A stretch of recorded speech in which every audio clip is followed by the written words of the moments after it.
Now let's take a call from someone who profoundly disagrees with him and me. That's John on the M5. Let's hear why. Go ahead, John.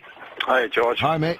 Well, I disagree with something he said there for a start about the cost of the damage to the school. If that power station had been shut down and industries have had to shut down because of a lack of power, what would the overall cost have been then? Yeah, but the people weren't in the school, John. That was the point.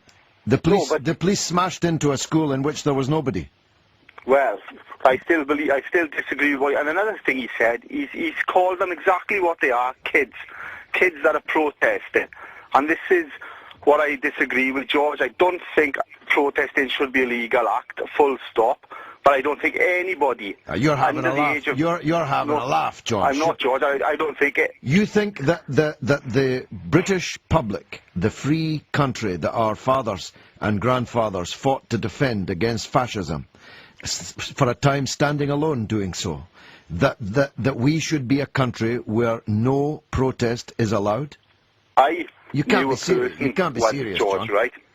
That was classed himself as being a professional antagonist. He was paid by these groups to start, when they went to these protests, it was his job to wind them up. Then I would call him a wind-up merchant. Well, this man... Was he employed by the police? He was not employed by the police. Well, let me assure you, John, there is no protest organisation pays people to demonstrate. Well, I've been doing it all my life. I promise you, John. That's just not true. Well, I took this particular person, right, to Hyde Park a while ago when it was an NUM protest then. And this must have been a long while ago then. It was, George. It was early 90s, I believe. I took him to Hyde Park, and he was just paid to start off the group of people, to start the protest off. John. And I hated protesters ever since that day. I think there's a small minority of the protesters that believe in what they're doing. The rest of them, George, are just there for a day out. And those young kids that are in college, that are in university, they haven't got a clue. Well, I think they've got more of a clue than you and me about climate science. Now, I'm not as green as Alan Simpson, but I am prepared to say that arresting someone before they've actually protested is a legal monstrosity. And then imposing pre-charge bail conditions on them, determining where they can go before they've even been charged, is an absolute abuse of legal powers, John. But we don't have to agree on that point. You said that you don't think that protest should be allowed in this country.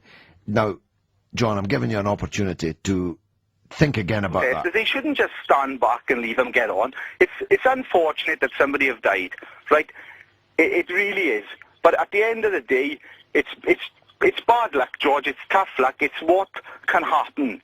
The people who organised that protest, they should be accounted. They should be put on trial. What, for a policeman battering someone to the ground, who's got his back to them, his hands in his pockets, who isn't even a protester?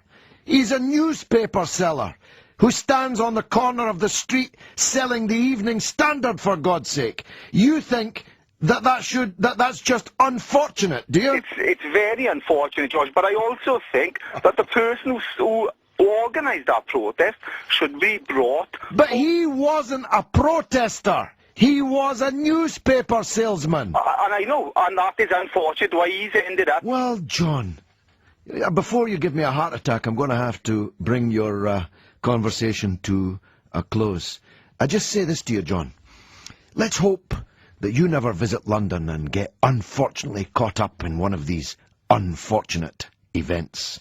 And let's hope you don't have a father, or a son or daughter, who ends up on the end of these kind of things. I'm having to draw a veil over what you've had to say, John, because, well, I can't quite believe what I'm hearing.